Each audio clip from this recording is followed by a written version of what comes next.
Võime alustada siis Eesti Geoloogia Seltsi suvepäevade õhtuse programmiga.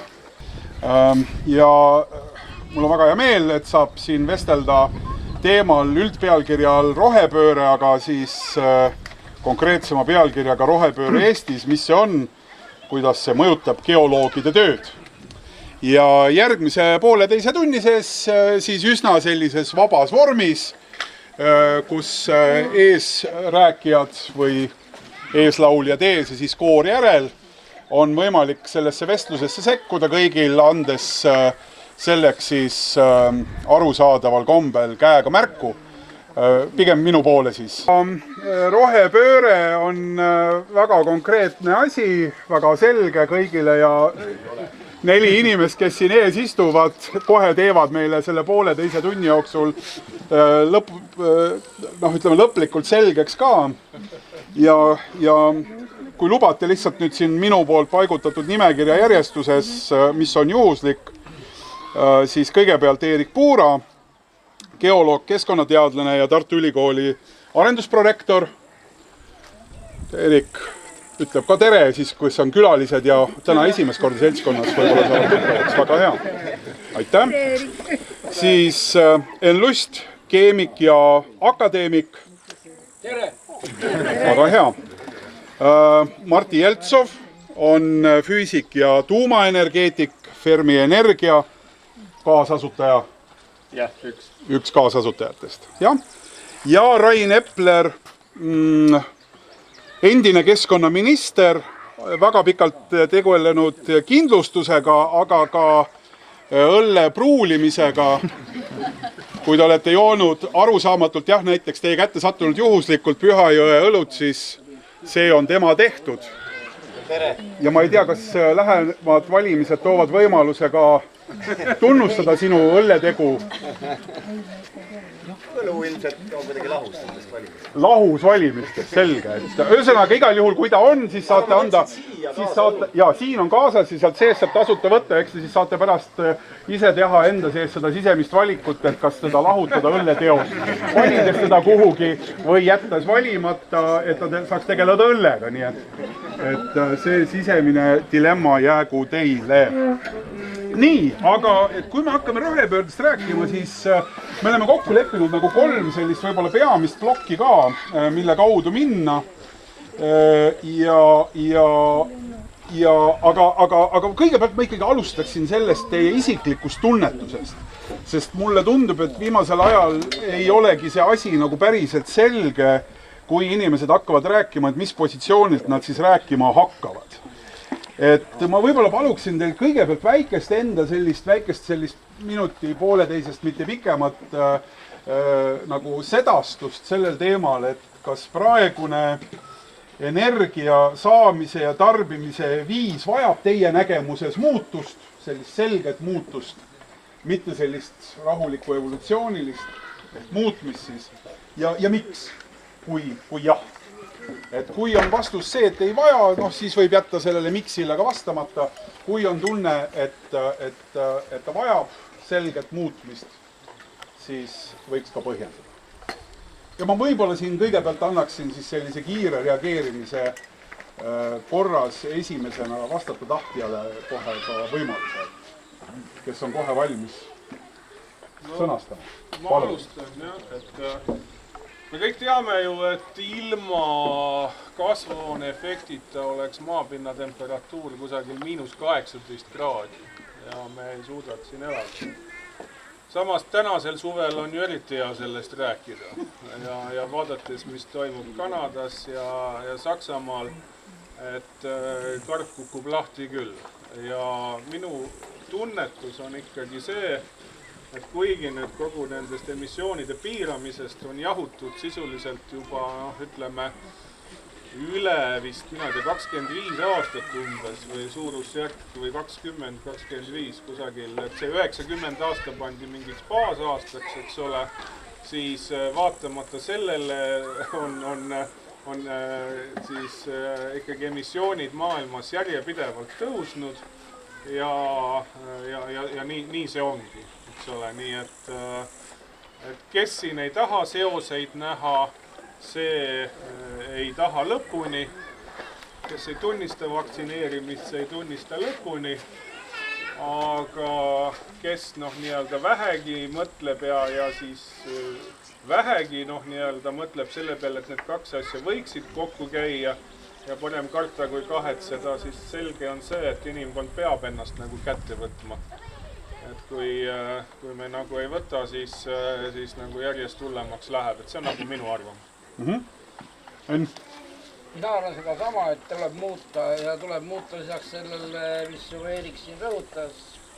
Minu jaoks on tegelikult natukene olulisem aspekt on just eriti lokaalse transpordi või globaalse transpordi tekitajad saaste, sest tema kasutab umbes 24% fossiilset üldenergiat, aga toodab umbes 50% lämmastikoksiide ja ära lõpuni reageerimata orgaanilisi kantserogeenseid ühendeid, erinevaid süsiniku ja muid nanoosakesi, mis on väga ohtlikud inimese tervisele just. Et kui põhimõtteliselt me tahaksime, siis me saaksime suurte nende soojuselektrijaamade saaste ju kokku korjata, sest see on lokaalne ühes kohas ja meil ei ole vaja hakata süsinikdioksiidi ja veeauru erinevatest atmosfääridest koguma, nagu seda praegu tehakse, aga seda tehakse sellepärast, et see TOS, mis tsentraalsetest soojusjõujaamadest tuleb või muudest sellest tööstusest tuleb, on nii rasvane igasuguste muude taastavate lisandite peale, et lisaks süsinikdioksiidi ja veele on seal midagi muud. Me võime seda koledasti puhastama, et midagi teha. Eesti Energia ja Elering on meiega seal, me oleme isegi 2 lepingut teinud Eleringile ja siis oli see keskkonnarita, kus siis Tartu Ülikool Gunnar Nurga isikus, kuna ma olen veendunud selle CCU, Carbon Capturing and Storage and Reusing selle vastane energeetilises punktis, sest see on nii energiamahukas ja kahjulik tegevus. Aga transport on tõesti selline, sest seda me ei saa kokku korjata. Ja see tervishoiu aspekt, numbrid on erinevad. Neitse Metsin pakub seal välja, et 6 miljonit inimest aastas sureb üle maailma selle tõttu, et hingavad saastatud lämmastikoksiidide, vääveldioksiidi ja muud saastatud õhku ja saavad infarkte, insulte. Nende seos on olemas ja eriti ilmekas on üks näide, mis me oleme nüüd läbinud. Koroonakriisi mõju põhimõtteliselt Hiina, Põhja-Itaalia, Elsas, Lotringi, Suur-Londoni, Barcelona, Madrid õhusaastele, kui hakati sulgema, eks ole, lokaalset transporti ja lülitati välja ka need lokaalsed väiksed tehased, siis lämmastikoksiidide kontsentratsioon Wuhani piirkonnas või Hiinas üldse kukkus umbes 15–25 korda, mitte protsenti, vaid korda. Barcelonas, Madridis hästi kontrollitud ja iga päev tehakse mitu analüüsi, kuskil 10–12 korda. Nii et see seos on täiesti ilmne. Ja ilmne on ka sellega, et see COVID just murdis hästi palju inimesi nendes piirkondades, kus oli teada, et õhk on hästi saastatud. Nagu see samane Põhja-Itaalia, sest Euroopas läks kõigepealt möll lahti Milanos, selles Firenzes, Genoas ja seal, kus on Põhja-Itaalia, Lombardia see regioon. Ja siis oli ta hästi aktiivne ka teatud aja Belgias, Hollandis, Elsas, Lotring, eks ole, selles nurgas. Nii et see seos on ilmne. Ja selle tõttu ma arvan seda, et tuleb muuta ja kardinaalselt tuleb muuta elektri tootmist, sest prognooside järgi aastal 2050 võiks puhas elekter olla 50% meie energiabilansist, vesinikku selline 25% ja ülejäänud energiakandjad siis ülejäänud 25%. Nii et tuleks muuta ja mida nüüd rääkida või teosed teha ka. Kohe hakkame tegema. Kohe muudame ära. Marti. Jah, ma enne ei jõudnud tere öelda, mõtlen tere ka nüüd ametlikult korras sellega. Haaran siin Ennu sõnasabast kinni, et tuleb muuta väga kiiresti ja tuleb muuta väga palju. Ja tuleb muuta väga paljudes erinevates valdkondades ja võib-olla mina oskan rohkem rääkida kaasa energeetika valdkonnas, kus mina ja Fermi Energiaga tegutseme ja energeetika on see valdkond, kus siis heitmed on ühed suuremad tänapäeval. Võib-olla tasub siit kõigil meelde jätta, et 80%, isegi täna veel 80% kõigest energiast, mis me tarbime, inimkond tarbib, tuleb mingil moel põletamisest või fossiilsetest kütustest. Et see väljakutse on ikka väga tohutu meil ees. ja noh, ütleme energeetika poole pealt, kas me räägime rohepöördest või energiapöördest, selge on see, et põletada enam ei saa, on tarvis toota energiat ilma CO2 heitmeta eelkõige ja selleks on teatud lahendused. Ja kindlasti ei ole see protsess, see muutus ei saa olema odav ega lihtne. Sest kui ta oleks odav ja lihtne, siis me oleks juba selles uues soovitud olukorras juba täna. Aga noh, inimene või inimkond nii nagu ta on, läheb seda lihtsamat ja laisemat teed alati ja oleme jõudnud sinna, kus me oleme, aga nüüd tuleb muuta ja see lihtne ja odav olema ei saa.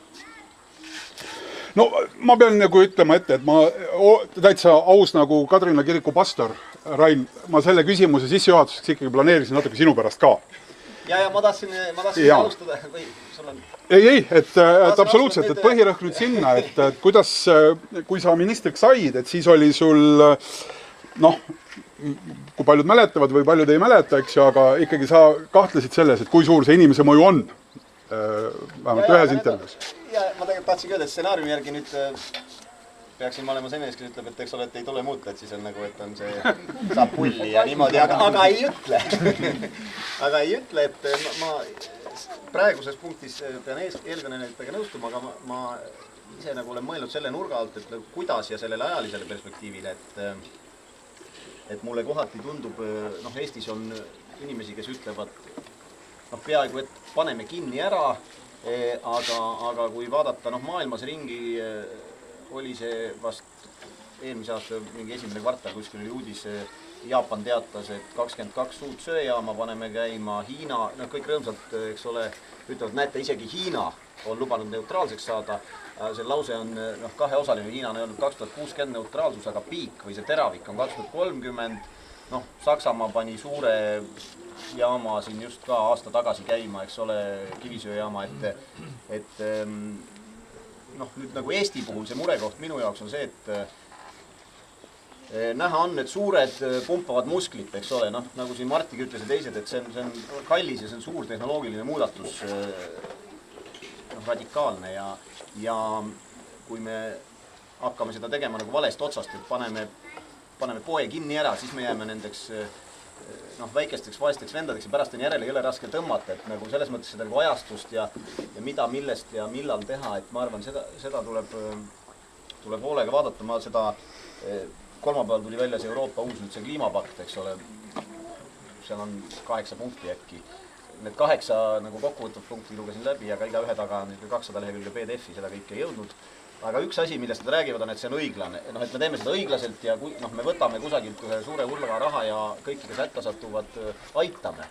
Aga nad tegelikult seal, seda PDF-i ma isegi nagu diagonaalis lugesin, nad selles aitamise võtmes räägivad tegelikult siin Aafrikast, Lõuna-Ameerikast ja sellistest kohtadest, eks ole. Et noh, jällegi minu jaoks see murekoht on see, et me Eestis ei mängiks iseennast noh, vaeseks enne aega, sest et meie jaoks ei ole seda noh, aitamise plaani võib-olla nii suurelt olemas, et noh, et mõeldakse jah, tõesti nagu arenguriikidel, meie oleme ikkagi jõudnud sinna juba rikaste klubisse, noh, paljud arvastes, eks ole, et see on päris väljakutsuv meie jaoks. Üks number veel, mis jäi meelde, ma vaatasin palju Saksamaa sellesse nii-öelda õiglase ülemineku fondi raha paneb. 40 miljardit äkki oli see või? See oli siuke number, et kui panna see töötajate arvu selles sektoris nii-öelda, siis see oli siukene 100 000 ja natuke peale eurot per töötaja. See on nii-öelda riiklik raha, et toetada seda pööret. Eestis on see suurusjärk, noh, õiglase ülemineku fond on midagi 350 miljonit. Noh, üks nagu naljakas koht on see, et sellest ainult 250 plaanitakse panna ettevõtlusesse, ülejäänud 100 eest kergliiklusteid ja külakeskusi sinna. Ja kui see 250 jagada nüüd selle meie 5800 seal sektoris oleva töötajaga, siis see on kas 43 eurot. Et noh, lihtsalt, et võrdlus, noh, kui tõsiselt. Loomulikult Saksa on meist rikkam, aga noh, see on väga suur vahe, kui palju nemad sellesse panevad, et seda pööret toetada. Aga Rain, mõte täitsa arusaadav ja selle sama selgituse pinnalt ma võib-olla küsiksin teistelt ka ühe mingi nagu sellise vaate. Raini jutust tuli see välja, et tema arusaamades on täna ülemineku probleem või rohepöörde sisu probleem selles, et mismoodi ja kuidas eks ju, rahalises plaanis. Et ma võib-olla teistelt paluksin ka, et mis on teie jaoks nagu see asi, millest me võib-olla järgmise nüüd juba tunni ja 20 minuti jooksul veel ka kindlasti rääkima peaksime. Aga üks see keskne mõte, et mis on jäänud tähelepanuta selle rohepöörde või viigrihüppe juures ja ilma mille märkamata tegelikult me sellest protsessist aru ei saa, aga ka jagu ei saa. Enda kohe. Tegelikult on ju niimoodi, et ega me ei tea seda, missugused söejaamad, millise tehnoloogiaga käima pannakse. Maailmas on alates 80. aastate lõpust välja arendatud nõnda nimetatud green coal tehnoloogia, kui eesti keeles nüüd öeldakse. Ja on tehtud 4-5 suurt katsejaama Ameerika Ühendriikides, Pennsylvanias, Ohios, Mississippis, mis töötavad põhimõtteliselt mitte 29 või 33% efektiivsusega, vaid lõppefektiivsus kütuse põletamise energia ärakasutamisega on üle 60% saavutatud. See ei ole lihtsalt kütuse või kivisöe põletamine avatud koldes, vaid see on muudetud tehnoloogiaga, õigemini söö gassifitseerimine.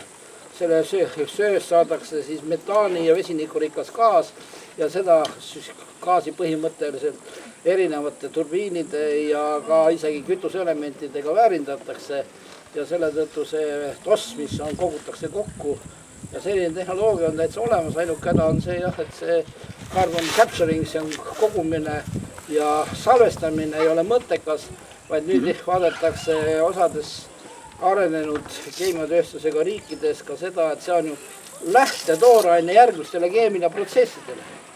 Nõnda nimetatud tsüklilise majanduse eeldus põhinekski osaliselt selles, et see sodi ja need ühendid, mis põhimõtteliselt tuleb paratamatult nii kivisöö kui ka muude kütuste põletamisel kogutakse kokku, püütakse ära separeerida ja taaskasutada keemiatööstuses. Sest keemiatööstus vajab erinevaid lämmastik- ja väävelorgaanis heterogeenseid ühendeid ja neid naftakeemias praegu spetsiaalselt toodetakse, aga neid põhimõtteliselt on võimalik ka heitgaasidest ära võtta ja kasutusele võtta. Nii et. See oli väike täiend Raini vastusele ilmselt veel, aga ma korraks ikkagi küsin, et mis teie jaoks on nii-öelda see keskne küsimus, et proovida võib-olla selle küsimuse või siis väite vormi sisse panna, et mis tuleneb just selle samast rohepöörde ambitsioonist, mida te ise toetate? Minu jaoks see küsimus on, et mis see Eesti mudel siis on ja jube palju on igasugu rääkimist ja seda, et sinna pannakse palju raha, aga keegi nagu ei tahagi seda diskussiooni pidada, et mis suunas me siis nagu tegelikult minema hakkame. Sest me teame, et kui me ei saa minna korraga kõikides suundades, et meil on ühesõnaga erinevad elektriautomudelid, erinevad laadimissüsteemid, siis lisaks sinna tuleb mingi vesinikusüsteem peale ja on mingisugune 10 erinevat varianti, mis kokkuvõttes on kõigil kahjumlik. Veel enam, Eesti peaks kuidagi teiste Balti riikide või mingisuguse suurema regiooniga siin saavutama kooskõla. Ja teine asi, mis mind piinab, on Eesti ongi nii-öelda väike, isegi Euroopa Liit on väike. Kogu selle Euroopa Liidu ju emissioonid on maailma emissioonidest kusagil 8%.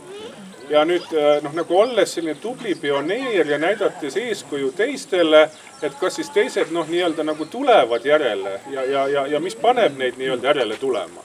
Et mina olin Rootsis doktorantuuris 90ndate keskel, kui siis Rootsi televisioonis oli nagu saade, et Rootsi sulgeb kõik oma tuumajaamad. Üks peamine põhjus selleks on see, et sellega me anname venelastele eeskuju ja siis kui meie seda teeme, siis venelased panevad kõik oma jaamad kinni ja siuke diskussioon oli. Mina juba naadsin siis ühesõnaga sellise laia näoga. Ja mul tundub, et natukene siin on nüüd nagu see Euroopa Liidu tasandil natukene seda sama asja, eks ole. Et meie ühesõnaga teeme nii-öelda ja muidugi rootsed mõtlesid ümber natukene hiljem, eks ole. Nad said aru, et mingi teine asi või kliima on tähtsam kui see tuumaenergia riskid. See selleks, aga kokkuvõttes ikkagi mina tahaks, et Eesti oleks kuidagi eeskujuks või tõesti Eesti oleks puhas, siin tuleksid mingid uued tehnoloogiad, me ise saaksime kogu maailma aidata, eks ole, selle mõttega, et võiks ju niimoodi nii-öelda nagu olla, aga ma ei näe mitte ühtegi plaani selles suhtes, mis on nagu väga konkreetne.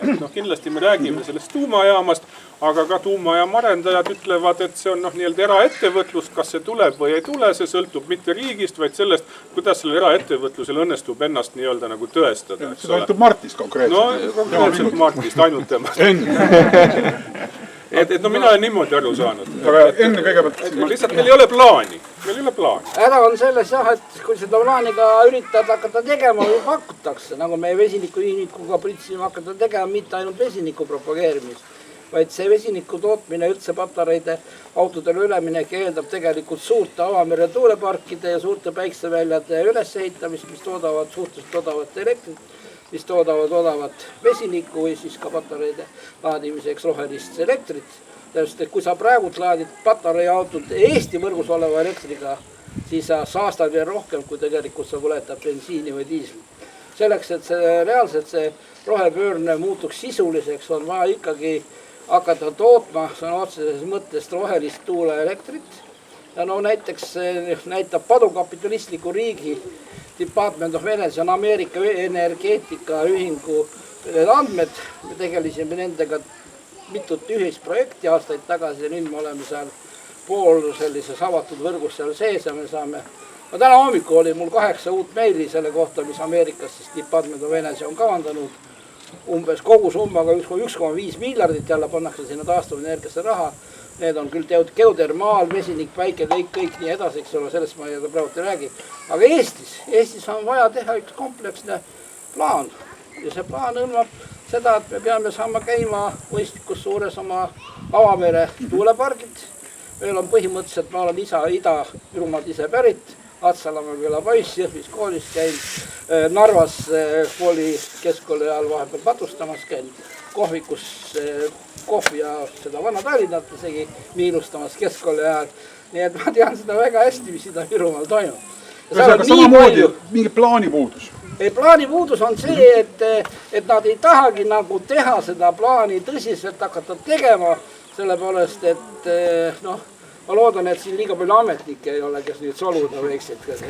Nende osad ametnikade kompetentsuse tasa ei luba seda plaani teha. Nad ei saa sellest aru, kui sa teed neile mingisuguse visandi kavandi valmis, nagu ma Jüri Ratasele tegin, läks tema ära peaministri koha peal. Siis Kersti Kaljulaid palus mu käest, ma tegime ka seda. Siis Teaduste Akadeemiaga, Tarmo Soomerega me võtsime kätte, et me teeme ühe sellise vesiniku ja patareide muu sellise kompleksplaani, aga siis öeldi, et ei Teaduste Akadeemial pole vaja sellega tegeleda, et selle jaoks on ministeeriumid, las need siis tegelevad. Ja Tarmo Soomere ka mulle väga suureks üllatuseks tõmbas jala nagu pedaalid maha ja andis kelles initsiatiivi ära, sest jah. No, aga nüüd saab varsti presidendiks, et siis on ta plaan kaasa. Aga kui me räägime siin jah, et ametnikke ei ole, siis Martil on veel keerulisem. Ei ole keegi, kes üldse aru saaks, et kui Martin rääkima hakkab oma asjades, siis... Paar tükki ikka saab. No, paar tükki on, akadeemia. No, see on ka vastastikku, et kui geoloogid sealtpoolt hakataks rääkima, siis on meil ka võib-olla, vähem minul on probleem arusaamisega. Aga sellepärast me räägimegi, eks. Aga ma mõtlen seda, et kahte pidi saab sellele läheneda, selle planeerimisele. Üks on nagu unistada, mõelda planeerida selliseid hüpoteetilisi lahendusi, mis võiks olla, ja teine asi on siis nagu aru saada ja aduda neid reaalseid praktilisi mängureegleid.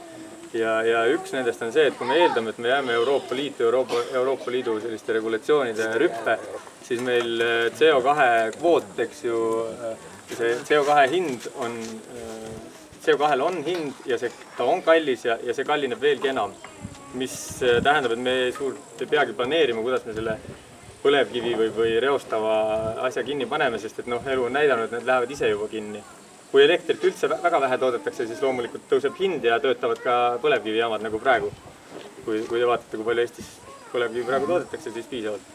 Ja jätkuvalt me oleme ikkagi defitsiidis.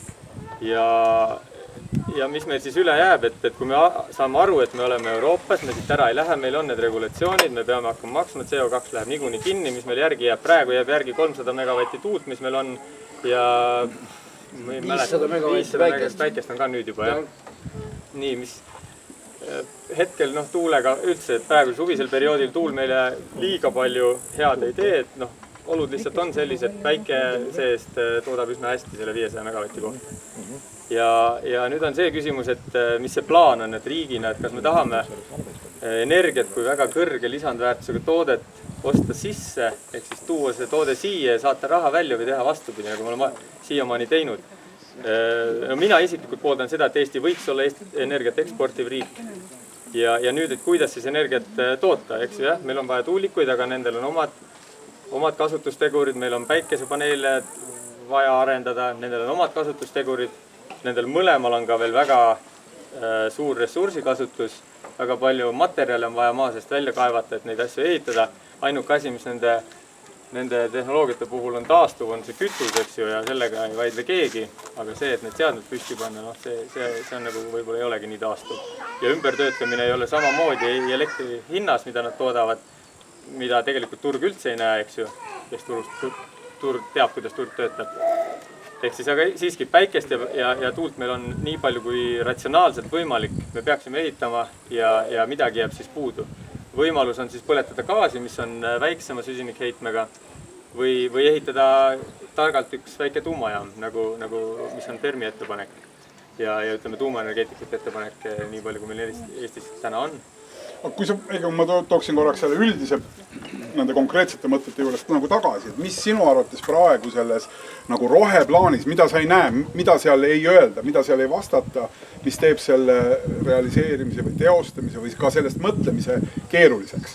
Kas seal on mingeid selliseid asju, et võib-olla, kui me siin juba rääkisime natukene sellest üldisest plaanist, Eesti konteksti plaanist, aga sulle endale, mis sulle minule? Tegelikult on ju kõik olemas, isegi energiamajanduse arengukavas viimaseski on kõikidel tootmisliigid, me võiksime toota, kõik on lubatud, kõike võib toota. Mõnda asja ei saa turutingimustes toota, nagu põlevkivi, eks ju, see läheb ise kinni, sellega ei ole mõtet vaielda. Ja tuulikuid võiks ehitada, päikeseparke võiks ehitada ja ka tuumajaama võiks ehitada, see ei ole kuskil keelatud. Seal on mõned nii-öelda võimaldavad aspektid on puudu, nagu tuumaregulaator ja tuumaseadus ja mingid sellised suured olulised asjad, aga keelatud ta ei ole.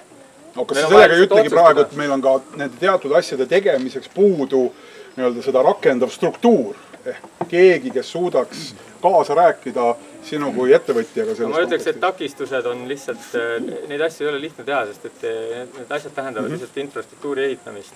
Ei ole lihtne ehitada tuuleparke, päikeseparke, nad hakkavad silma, nad häirivad erineval moel erinevaid inimesi ja sama ka võrguga me räägime, et on võrku vaja juurde, mida rohkem taastuvaid või lokaalset tootmist, seda rohkem võrku vaja, seda ei ole ka lihtne ehitada. Ja noh, tuumajaamast ma ei räägi üldse praegu.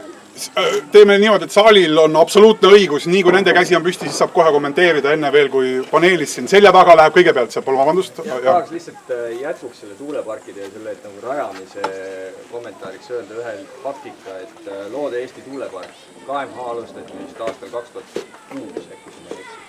Kinnitati 2017. Et see on see raskus, sest taastuvenergiaga, noh, tegelikult tunnen kaasa ka tuumaenergeetikale saada seda ühiskondlikku heakskiitu on maru raske. Ehk sa tood välja ühiskondliku mingi aksepteerimise, mis väljenduks siis kuidagi nagu ameti töökiiruses? Ei, isegi mitte ameti töökiiruses, lõppkokkuvõttes sul on vaja saada nagu ühiskonnalt luba, et teeme siia tuulepargi. Aga Loode Eesti tuulepark siiamaani pole tulnud. Et noh, sa võid paberil nagu lüüa need numbrid kokku, teeme siia 1000 megavatti tuulepargi ja selleks aastaks hakkab tööle, aga reaalsus on see, et 10 aastat võttis aega, et teha KMH ja siiamaani on vist see asi koht. Et see on nagu ilmselgelt väga suur takistus. Mul on selline küsimus lihtsalt, et võib-olla diskuteerijad nagu avavad oma nägemuse sellest, et ma räägin ressursist ja ma räägin lihtsalt ressursist, on raha. Et kui me nüüd läheme liigume seda teed, kuhu me oleme minemas, siis tõenäoliselt lähema 10-15 aasta jooksul me sisuliselt kirjutame maha umbes vähemalt suurusjärgus 1,5 miljardi euri ulatuses tootmisvõimsusi, põlevkivi tootmisvõimsusi, vähemalt 1,5 miljardi. Ja selleks, et asendada see kas või selleks, et asendada ta mis tahes muu energiatootmise tehnoloogiaga vähemalt samas mahus kulub, no minu hinnangul on see vähemalt 2 miljardit, võib-olla ka 2,5 miljardit euri, vähemalt tuleb juurde panna sinna. Nii et ühesõnaga lõikame ühelt poolt ära 1,5 miljardit, teiselt poolt me peame kuskilt trükkima juurde 2–2,5 miljardit ja siis küsimused. Et kui me nagu oleme arvamusel ja teame tegelikult ka täna, et seda raha me ise ei suuda genereerida, siis kuivõrd jätkusuutlik on see mõte, et keegi kuskil annab. Sest ilma selleta ei juhtu mitte midagi. miks küsib? Veits ka retooriline küsimus see natukene mulle tundub, ehkki kui keegi on valmis vastama. Ma tuleksin eelmise ringi juurde tagasi, Rain tahtis äkki lõpetada. Kuivõrd on üldse võimalik, kullakesed, me räägime siin ilusatest asjadest. Kuidas me jõuame selline? Küsimusele, et mis on puudu, kas või sellest jutust, mis on puudu, et kas Stockholmi Keskkonnainstituut ütles, et neutraalsus on võimalik, majanduslangus 10% äkki või nende hinnang, eks ole. Et minu arust üks osa sellest, mis puudu on see, et mulle tundub, et noortele, vanadele ka, aga noortele müüakse ideed, et seda iPadi, latte, kohvi ja kõike muud saab ikka edasi ja pöörame lihtsalt, tehnoloogia vahetub, aga elu läheb maru hästi edasi. Võib-olla läheb ka, aga nagu seda, et see võib ikkagi läbi raskuste tulla, minu see pool on puudu. Sest korra sellest plaani juurde ma tahtsin tulla, et minu arust riigi ja siin ütleme Euroopa Liidu tasemel, klaasist tornides on palju inimesi ja siin Enn ka viitas kompetentsi tasemele seal võib-olla, et küll aga enesekindluse eest jällegi ei ole puudust. Aga nüüd on mindud selle plaaniga nagu selleni, et ma saan aru, et see natukene võib-olla ei ole hea näide, aga ütleme, selles viimases plaanis on ka, et tanklad iga 60 kilomeetri järel. Et ühesõnaga, minu arust see plaan peaks välja nägema selline, et mida tohib, mida ei tohi ja kuhu peaks püüdlema. Ja nagu vabadust teatud mõttes mõelda, katsetada, arendada nagu turule jätta toimetamiseks. Aga praegu tundub nii, et bürokraadid tahaks ikkagi nagu liiga pulkadeni ette kirjutada, et kuidas keegi midagi tegema peab. Me siin oleme elanud selle suure riikliku planeerimise vormeli sees, et see kipub kinni jooksma. Et ma olen nõus, et selline nagu piirid ja võib-olla ka nagu sellise unistuse ideaali võiks paika panna, aga võib-olla see tee sinna, seal jälle võiks vabadust rohkem olla. Ja nüüd, kui me räägime konkreetselt nendest tuuleparkidest, meretuuleparkidest, ma olen isegi sain istuda siin, ma ei mäleta, 1,5–2 aastat tagasi paaril koosolekul. Inimesed tulevad kokku ja justkui jõuavadki koosoleku lõpuks sinnani, et vastuolud nagu ongi lahendatud ja et äkki saamegi edasi, aga edasi ei saa. Et kuskil mingi jõud hoiab kinni ja ei saagi meretuuleparki, ei saagi planeeringut tehtud. Ja seisab, inimesed lähevad pressikonverentsile ja räägivad, et tuul ja päike, vesinik takka pihta, aga nagu siin seesama näide oli, eks ole, et hakatakse pihta asjaga 15 aasta pärast ollakse samas kohas, et seal muidugi võiks olla siis või peaks esindama nagu justkui mingi esinema poliitiku julgus, kes seda justkui realiseeriks või veaks seda ambitsiooni eest. Et me kahjuks ei näe seda enam. Ma ikkagi selle raha küsimuse juurde kohe ei tuleks, sest menetleme seda pärast poole. Loomulikult raha on nii tühine. Jaa, täpselt, sest raha, nagu me teame, eriti praegusel ajal tuleb taastepaketist. Seal on seda kõvasti. Me isegi ei võta seda vastu esimeste hulgast. Taastepaketist tuleb raha nii, et vähe ei ole. Ma tahtsin lisada selle Euroopas klaastornid ja see reguleerimine ja planeerimine, et ma arvan, et on okei, kui ja suhteliselt nagu no-brainer, et reguleeritakse see kahjulikud asjad ära. Nende kasutamine, pannakse mingid piirid, maksud, ja et see oleks võimalikult piisavalt sujuv, aga samas piisavalt kiire, eks ju. Aga see, kuidas uut luua, seal ma arvan, et me oleme seesama elektriturg ja kõik, me oleme, enamus on turg ja kapitalism siin Euroopas ikkagi, kõigil võiks olla võimalus liigse regulatsioonita oma nagu oma äri teha, jah, sisuliselt. Et kehtivate loomulikult vastavalt erinevatele valdkondadele, erinevad kehtivad piirnormid ja kõik, mis regulatsioonid on, aga nende raames, aga siiski peaks tegema. Et siin ongi, et miks on keeruline üht või teist asja teha, et ühiskondlik vastuseis on üks asi ja teine asi on see, et nõutakse ka riigi poolt liiga palju toetusi, mida jällegi see tuleb raha juurde, eks ju, et riik peab siis hakkama neid toetama, et see on ühiskond seisab vastu ja riigil on vaja raha ka maksta, ongi keeruline. Ja mis turg ütleb ja kas meil on toimiv turg ühes või teises aspektis, see on ka teine asi, kui ei ole toimivat turgu, siis on ilmselgelt vaja reguleeritud turg. Kas see toimib? Astume võib-olla sammu nagu siis lähemale nendele vahenditele, mis võiks seda rohepööret siis sisustada ja siin on juba kõlanud ka, eks, et siin on üks pool on selline tarbimise või ootuse juhtimine ja kui me jätame hetkeks selle kõrvale, iseenesest see on erakordselt oluline asi selles, et kui me tahame ikkagi seda sama latet ja lõunamaa reisi ja kõike muud endisel kujul ja mahus saada ja arvestame sellega, et kohe tahavad ülejäänud hiinlased ja 500 miljardit hindud ka seda kõike ja neil on selleks kõigiks õigus. Aga vaatame siis, et kuidas me seda toota saame. Et vaatame seda tootmise poolt, kuidas me seda rohepööret siis teha saaksime. Ja nüüd ma tuleksin su küsimuse juurde. Et me oleme valanud ju betooni ja ahju ja juba väga suure hulga eurosid juba kroonidest peale. Et mis siis nüüd tuleks tegema hakata selle jaoks, et need... Ja see on meie ühine vara kõik. Me hakkame seda ühtlasi käima muuseumina vaatamas võib-olla, eks ju. Kui see pööre kõik on toimunud või toimumas. Et mis need lahendused siis tegelikult täna on? Mida te näete, mis meid võiksid selleni viia? Et siin Martin on juba kõige rohkem jõudnud oma ühele tööandjale viidata Fermile juba kõige rohkem, aga võib-olla astume nagu üldisemale tasemele, et kus kohas siis seda tuleviku energiat me leiame. No vot, üks asi on see jälle, mis on väga imelik, on Eesti puhul, me oleme ikka hästi väikene, me tahame ikka hästi enesekesked olla ja me tahame kõiki ise hästi juhtida.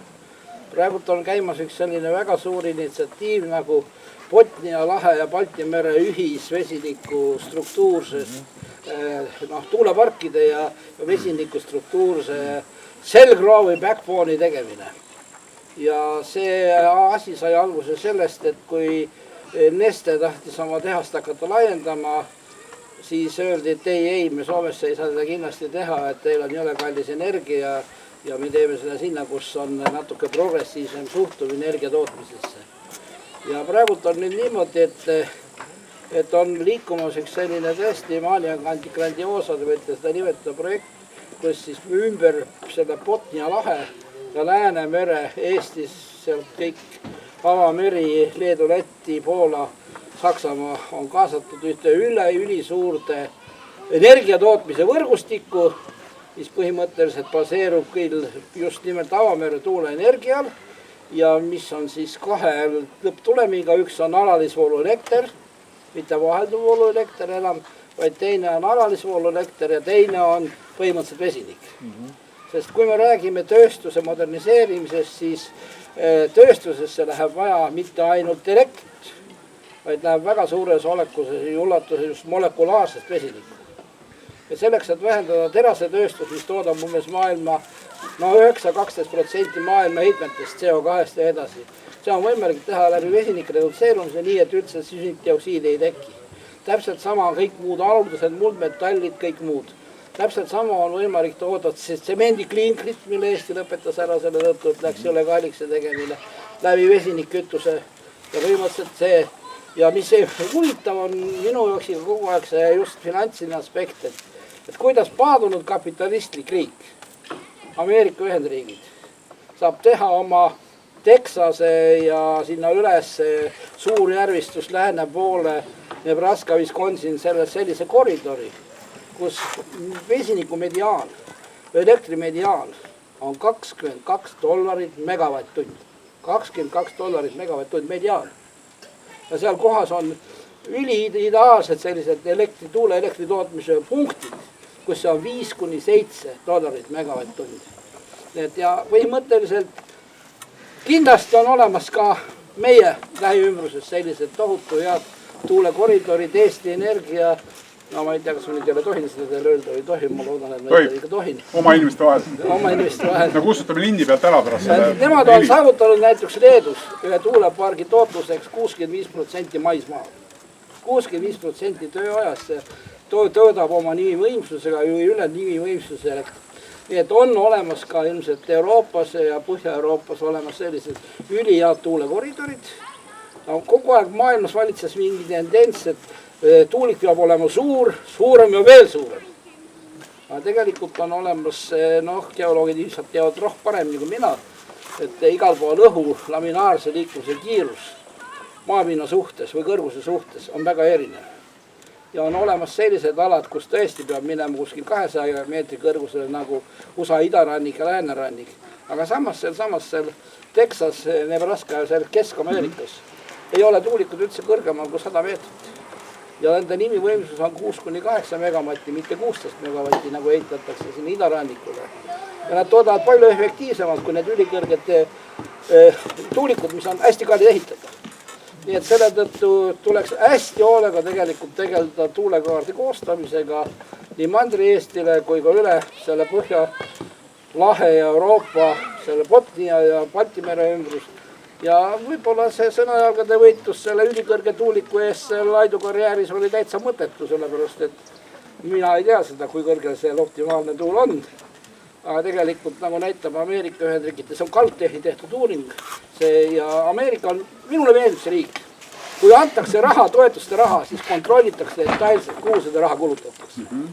Ei ole niimoodi, et antakse tuulepargi ehitamiseks raha ja pool raha läheb kuskil firma arengusse. Ei, see läheb selle tuulepargi ehitamisse. Erik. No kõik juba läbi jooksnud, et tuuleenergia, päikeseenergia, ka tuumaenergia, need on ju kõik väga selged variandid. Aga mis nagu mina kuulen, eks ole, on see, et ise kuulete ka ja osa käis juba ka praegu läbi, mitte küll see, et nagu tuumajaamad plahvatavad, aga see, et näiteks päikesepaneelid ja siis tuulegeneraatorid on koledad. Mina mäletan, kui mina esimest korda lendasin Kopenhaagenisse ja ma nägin siis, kuidas need ühesõnaga need tuulegeneraatorid nagu olid merre paigutatud. Mina härdusin, et kurat mehed, et see on tõesti kuradi lahe, et mida nad seal nii-öelda nagu teevad ja ilus vaadata ja nagu tõeline selline romantika ja selline asi. Ja siis äkki tuleb nagu mingisugune teine asi, eks ole, et see on nii-öelda kohutav ja kole aga võt see suhtumine ongi see, et mingit asja vaadates ju tegelikult sa pead tajuma seda, et mis siis nii-öelda nagu alternatiivid on. Ja kui sa seda tajud, siis ka see kole võib sinu jaoks muutuda ilusaks, sellepärast, et sa tead, et see on nii-öelda nagu palju parem kui see, mis on see teine alternatiiv ja midagi ju peab olema. Sest mulle tundub, et inimesed lihtsalt nad ei taha ennast panna otsustajate positsiooni. Nad on väga, ja minu elus on see ka kõige raskem olnud, et ma olen korraga, eks ole, nii keskkonnakaitsja kui geoloog kui keemiatehnik erinevate haridustega ja ma ise endas kogu aeg vaidlen, et kuidas ja mida nagu teha ja ma näen, et nii lihtne on võtta mingisugune äärmuslik positsioon, eks ole, ja seda eluaeg tampida, et mulle ei meeldi see kuradi tuulegeneraator ja ma vihkan seda ja see on nii kole ja siis veel linnud lendavad sinna vastu ja lisaks mingisugune, ma ei tea, müra, mida keegi ei kuule, aga kuidagi mõjutab ja kuni selleni välja, et on olnud sinna artiklid, kuidas see põhjavett saastab, nii et ma ütlen, et see kõik minu jaoks on ausalt öeldes selline ahusõna, selline nii-öelda nagu aju, mida ümber lülitamiseks on ilmselt vaja ongi mingisugust nagu šokki. Ja paraku me jõuamegi selleni, et kui me praegu midagi kohe ei tee ja ei saa aru, et see võib-olla me jõuame veel enne seda šokki, siis me hakkame tegutsema võib-olla alles siis, kui on juba liiga hilja. Et mina olen nagu niimoodi selle mõelnud, aga vaat kuidas seda ümberlülitamist inimestest teha ja kuidas seda sotsiaalset litsentsi saavutada. Mina ei tea, kas need Tartu ettevõtjad, kes Fermi Energiasse on investeerinud, vist on kedagi, ma kuulsin, et kas nad on naiivsed idioodid või tõelised visionäärid, sest ma ei tea, kas te saate sotsiaalse litsentsi selle asja tegemiseks või ei saa Eesti riigis, eks ole. Mina soovitaks juurutada nendele, kuidas ma nüüd ütlen, sunniviisilisest ei saa, aga šokiturismi. Ma kogusin need tuuleparkide vastased Hiiumaalt ja Saaremaalt kokku, maksaks neile päevaraha ja viiks nad Ida-Virumaale üles ongitud kaevanduste aladele ja näitaks seda, mismoodi siis minu vanaisa ühest Eesti parima viljakusega põllust on tehtud paelaberik, sellepärast et lillud taastati niimoodi, et lükati see aheraile sinna laiali ja siis veeti sinna 4-50 sentimeetrit mulda peale ja nüüd 20 aasta jooksul ei ole sest muud midagi järel kui üks paevälisel. Et selle asemel, et seda nendest puistangutest paekivi hakata sorteerima tee-ehituseks ja muuks hakata kasutama, võiksid nad minna sinna põllule ja selle kivikorjamismasinaga selle pae sealt pealt ära korjata, nad saaks palju lihtsamalt seda. Et selline šokiturismi näide. Minu meelest võiks veel väga hästi töötada. See võib juhtuda muidugi midagi ootamatut, veel rohkem päeva.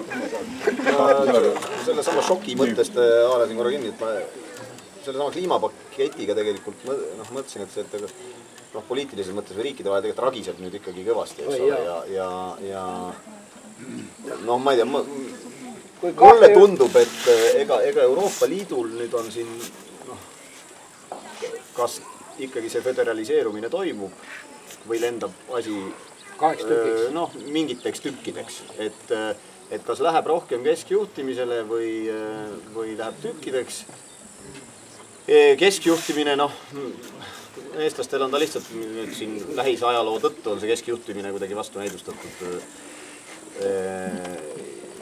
Ja ei oska ka teda siin kuidagi kiita, aga ütleme tükkideks lendamisega on jällegi see, et siin teiselt poolt naabrid hiljaaegu andsid teada, et Ukrainat tegelikult ei olegi olemas, et kui see tükkideks lendamine toimub, ju nad mõtlevad seda asja ka laiemalt, et selles mõttes, eks maailm muutunud ongi läbi šokkide ja selline oma lastele mõeldes minu üks suuri muresid, Euroopat vaadates kui maailma üldisemalt sükest, pinge on kuidagi hästi kõrge, ongi see, et ega ta ajaloos enamasti need pinged ei ole lahenenud niimoodi, et visiseb vaikselt tühjalt ja siis võtame kätest kinni ja lähme jälle rõõmsa ajaga edasi, et kuhu see asi laheneb on nagu murega. Natuke läksin rohepöördest kaugele.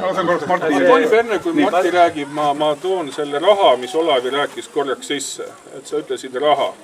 Eesti rahvas ühesõnaga soojale maale reisib kusagil 1,5 miljardi eest aastas. Ja nüüd ei ole ta reisinud tükk aega, järelikult see raha kusagil on. Ja ma olen aru saanud, et siin ostetakse muidugi väga palju nüüd kallid kortereid jällegi ja Tallinnas seal juba mingi 3-tooline 450 000 eurot ja raha, eks ole, ja kõik on hästi lahe. Ja teine asi on see, et kui sa nagu selle mina oleksin ka tegelikult, see pensioniraha nüüd, eks ole, vedeleb lihtsalt, et nagu võta ja pane kuskile. Aga ma ütlen, et kui nüüd Martti ütleks mulle, et see tuumajaam 100% tuleb ja mina teda usuksin, siis näiteks, ja nad teeksid mingi skeemi, mina oleksin valmis tegelikult seda, ühesõnaga, kas või seda pensioni nii-öelda raha sinna põhimõtteliselt nagu suunama, eks ole. Aga kas sinna või mõni tuuliku arendaja võiks seda ära kasutada selle asemel, et ei... Martti, ära tuulikut, võta ise vastu pärast. Teie laua juures, Martti, on teie pensioniraha. Hästi kiire repliik selle lõunamaa reisidega seoses, et ega neid mõtteid ka liigub. Harari minu arust ühes nüüd oma siin raamatut tuntud, aga ma märkasin seda mõtet tema ühes nendest viimaste 2-3 raamatust, kus ta ütles, et aga tegelikult, kuidas tarbimise poolt reguleerida, tegelikult tulekski see lõunamaa reisimine ära lõpetada, reisida võiksid saada, teadlased, ta ise, seda sai kirjutada, eks ole, teadlased, poliitikud, ettevõtjad ja ajakirjanikud. Oota, väga hea. Ja ülejäänud olgu paigal ja palju muresid. Geoloogid ka. Teadlased. Martti ja siis Ennusega. Ja selle raha poole pealt nii palju mul tulid nüüd see ressursid ja kui palju erinevaid mineraalide ressursse ja kõik need energiatehnoloogiad see pööre vajab, et Fatih Birol, selle rahvusvahelise energiaagentuuri juht ütles oma selles ettekandes, et jah, see vajadus kasvab nagu siin suurusjärk 10-kordselt, eks erinevate mineraalide osas erinevalt, aga need mineraalid on maapõues olemas ja see raha on meil olemas. Küsimus on see, et kas me nad tahame ja kuidas välja tuua ja mis on selle mõjud. Et nagu see on nagu üldiselt seal olemas, jah. Mul see teine mõte, mida ma mitte pikalt tahtsin öelda, tuul, päike ja tuumaenergia on omavahel väga hästi seoses. Tuul ja päike annab umbes 80-85% summaarsest energiast ja läheb vaja kuskil 10-15% ja see nüüd on valiku küsimus, kus me selle võtame tuumaenergiast või hakkame tõesti ülikallist biogaasi tootma, mida meil tegelikult ei jätku ja mis tegelikult biogaasi kusside asemel sõidetakse loodusliku-gaasile, aga see selleks. Ma tahtsin see sotsiaalse aktsepteeritavuse saavutamine hea näide oli see, mis enne välja pakkus, et tuleb teha šokiturismi, aga ma ütleks seda, et nagu kogemusturismi, et paljud, kes tuulikuid ei taha, tegelikult ei ole kindlasti näinudki tuulikuid. Nad on kuulnud sellest, nad on lugenud sellest, päikeseparkidega sama lugu, aga lihtsalt suur lai plaat on, et võib-olla ei peagi nägema. Aga mõnes aga samas näide, mis Eerik ütles, et tema lendas, nägi parki, ütles vägev, et tuuleparki, et lennukis ei olnud seda müra ka kuulda, eks ju. ja ma ei tea, kas all on, seda ma ei tea, kas all on, seal on merekohin, ilmselt see on suurem, on ju. Aga viiagi inimesed vaatama neid tuuleparke ja siis nad võiksid aru saada, et see on nagu päris hirmus. Ma arvan, et võib-olla paljud inimesed hakkavad arvama, et see nagu nii halb ei olegi. Päiksepaneelidega, maitse asi, kas me tahame, see on tõesti nagu maitse küsimus, kas me tahame sellest suurt maa-ala sinna alla. Mina arvan, et see on rohkem psühholoogia. Ja ma olen rääkinud seda juttu, et 2 inimest elavad sellest samast tuulikust 500 meetri kaugusel. Ja tõesti, eriti kui tuul on sealt poolt, on seda müra nagu kuulda. Aga üks nendest on see tuuliku omanik ja teine on tema naaber, kes ei oma mitte ühesõnaga nagu lillegi selles projektis. Ja on täpselt vastupidine. See ühesõnaga omanik on stressis siis, kui ta ei kuule seda häält ja siis see naaber on stressis siis, kui ta kuuleb seda häält. Ja selle asemel, et kokku leppida ja tõesti see naaber saaks ka mingisuguse osa sellest, eks ole, nii-öelda õiglase osa. Ja tiksuks talle kogu aeg, et samamoodi ta kohe hakkaks seda armastama, ausõna hakkaks. Kuigi on sellised printsipiaalsed liikumisinimesed, kes on printsipiaalsed või teatud eneseväljendusega, näiteks Inglismaal on ju liikumine kunstnikud nii-öelda tuuleparkide vastu, eks ole. Nad ei saa merd maalida, need kuradi tuulikud on seal ja nad rikuvad selle vaate ära. Ja see on niivõrd õudne, et järelikult ei saagi mitte midagi teha, sest nad tahavad kogu merd maalida. Võib-olla lennukiga minema Kopenhaageni kohale sinuga koos ühe korra. Tuleme, siin on hea sisse vise meie teise teema arenduse juurde, enne veel publikust korraks repliik, palun. Martin nüüd sutsab sisse nüüd seda, mis reaalselt geoloogia puudutab, et kust need materjalid tulevad. Me oleme jäänud siin kinni sellest, räägime, et ei lubata tuulikut, eks. Aga tegelikult reaalsus on see, et me räägime seda, et kus see tuuliku materjal tuleb, et kaevandusest, et see on hoopis teine tase, sotsiaalne litsentsi on palju suurem probleem. Et kui me tahame selle rohepöörde ära teha, me ei hakka neid numbreid välja ütlema, aga tõesti see pilt on trööstitu, mis kogus erinevaid metalle on vaja hakata välja kaevandama selleks, et need tuulikud üldse püsti panna. Sinna me väga lähemegi praegu, aitäh selle viite juurest, et kuna me oleme ikkagi geoloogide suvepäeval, siis võiks rääkida siis geoloogilistest võimalustest, mis meil siis tegelikult täna on ja mille peale me oleme kas kehvalt mõelnud või vähe mõelnud, aga mis võiksid olla siis kogu selle pöörde juures olulised tegurid, et tooks võib-olla neid asju mängu ja siis servamisi jõuame kindlasti veel selle sotsiaalse veenmise ja sotsiaalia juurde ka, palun end.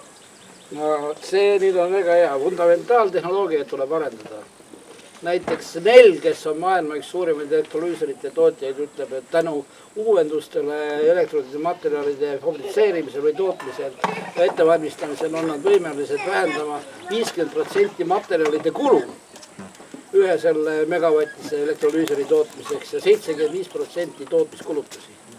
Nii et see tehnoloogiline arendus toimub pidevalt. Täpselt samamoodi, meil oli siin ju geoloogidega ühisprojekt selle koole, kuidas siis Eesti fosforiidis kätte saada neid haruldasi muldmetalle ja põhimõtteliselt, kui me muudame kardinaalselt seda samast fosforiidide tootmise või tehnoloogiat, rikastamise tehnoloogiat, et kõigepealt võtame välja mitte samase fosforväetiseks vajaliku toore, et võtame välja just haruldased muldmetallid.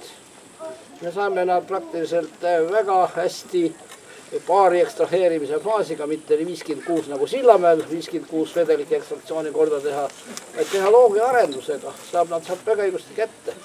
Ja selle kohta on ilmunud isegi Tartu Ülikoolis üks publikatsioon rahvusvahelises ajakirjanduses ja sellega me jätkame. Ja põhimõtteliselt on võimalik valida ja saame selle osaliselt suhteliselt väikse radioaktiivse uraani, tooriumi ja ka talliumi kätte niimoodi esimese ekstraktsiooni faasis, et ta enam teise ekstraktsiooni faasi ei tule ja teise ekstraktsiooniga võtame välja praktiliselt kuskil, olenevad nüüd elemendist, kuskil 90–92% efektiivsusega antaani, tseeriumi, prosedüümi ja ütriumi ja neistel on natuke väiksem. Ja kui me see teist korda kordame, siis me saame praktiliselt kõik kätte ja pärast seda, kui me töötame seda maaki lämmastikhappega, siis meil on fosforappe on seal süsteemis ja see fosfor ei kahu sealt süsteemis kusagile, nii et selle edasi võib minna väga traditsioonilisse fosfaatväetiste tootmise tehnoloogia peale. Ja neid tehnoloogiaid on võimalik ka edasi arendada, ainult et selleks on vaja teha fundamentaalteadust, mitte ainult rakendusteadust, sest viimasel ajal Eesti Vabariigis surutakse väga ainult raha rakendusteaduse peale, millega me muidugi ka tegeleme. nii et tehnoloogia areng on toimumas väga intensiivne ja me peame mõtlema, nagu öeldakse, kastist välja ja pöörama ringi näiteks just nimelt selle samase väevelappe tehnoloogia, lävastikappe tehnoloogia peale ja pärast seda me saame endiselt fosfori kätte. Kui me ei tee seda, siis meil läheb osa väärismeid aludisi muldmetalli fosfokipsiga kaasa ja pärast neid sealt kätte saada on väga raske fosforusest. Fosforapes endast need kätte saada on ka võimalik. Arendusprojektor raha annab selle arendusprojektor andis selle peale raha ja me kirjutasime sellele ripoodi aruande ja öeldi, et seda asja ei saa nii odava raha eest teha. Ja rohkem ta ei tahtnud anda? Ei, tõsi õige, noh, eks me loomulikult. No vaadake. No, kuuleme. Iga asi võtab muidugi raha, aga mina olen tõesti Ennuga selles suhtes nõus, et meil on just vaja arendada nagu selliseid ka alusteadusi, millest kujunevad välja siis rakendusteaduslikud innovatsioonid. Et muidu see diskussioon umbes see fundamentaalteadused ja rakendusteadused ja nende vahelise selle konflikti loomine, see on nagu selline suhteliselt nagu mõttetu vaidlus, sest vabandust nii-öelda tulnukate ees, aga kui me ikkagi teisi taevakehi uurime, siis me nagu ei tee tulnukatega lepingud, eks ole, selles mõttes. Et jällegi, ma solvan jälle kedagi kuskil Tõraveres, ma tean, aga mina olen nagu, kui ma kuulen nagu sellist juttu, et me varsti hakkame nii-öelda teistel planeetidel kaevandama, siis nagu oskamata nii-öelda kodus midagi teha ja seda lubada, eks ole, ja siis teistel planeetidel ja seal komeetidel ja asteroididel on lubatud, eks ole, siis ma tõesti küsiksin, et mis selle omahind tuleb ja mis selle ökoloogiline jalajälg siis tegelikult on, eks ole. Aga raha ei ole tõesti kusagil ära kadunud. Samas, see, mis mind kogu aeg paneb, et jällegi ilmselt Eestis ka on mõttekas midagi teha, kui lisaks sellele, et me mingisugust siis nagu sellist toorainet toodame või siis mingisugust, mis see on, see poolfabrikaati või poolprodukti, mille nagu maailmaturu hinnad on kohutavalt kõikuvad ja ma ütlen, et meil ei ole nagu selles mõttes kulda või hea kvaliteediga naftat nagu kusagil teistes riikides, siis sellel nii-öelda nagu sellel piiripealsel tootmisel on mõtet ainult siis, kui me teeme samal ajal ka kalleid nagu lõpp-produkte, eks ole. Ja võt see nüüd on nagu see, et kuidas nagu juhtida ikkagi kogu seda arengut selles suunas, et meil nagu tekiks mingisugune nagu terviklik selline kompleks kuni kallite lõpp-produktideni välja. Ja siis tegelikult see tooraine fluktuatsiooni hinnad, mida me kardame, need nagu taanduvad pisut välja, eks ole, et see ei ole nagu sellest sõltuvuses.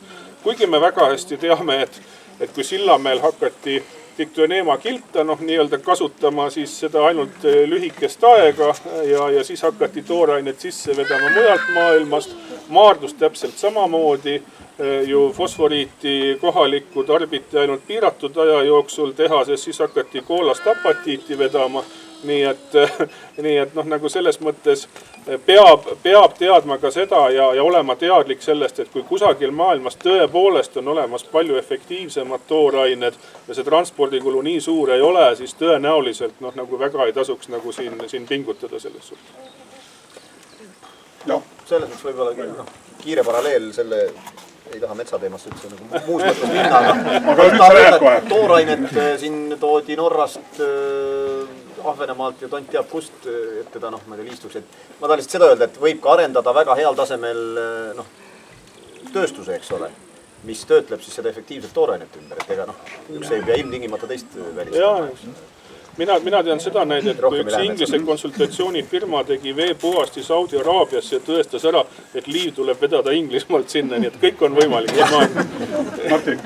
Ma tahtsin selle alusteaduste kohta öelda, et ilmselt selle vastu keegi ei vaidle, et alusteadused peavad olema olemas ja piisavalt rahastatud ja toetatud, aga see rakendusteadused, ilma nendeta ka ei saa, et alusteadused on, või rakendusteadus on selle jaoks, et see alusteadused toodetav väärtus või teadmine siis nagu kuidagi moodi ära väärindada ja ja kuidas seda väärindada. Noh, täna see väärtuse loomine, väärtus on sisuliselt, seda mõõdetakse nagu rahas, et tahame me või ei taha, et raha tundub nagu räpane, aga see on see väärtuse mõõt mõnes mõttes.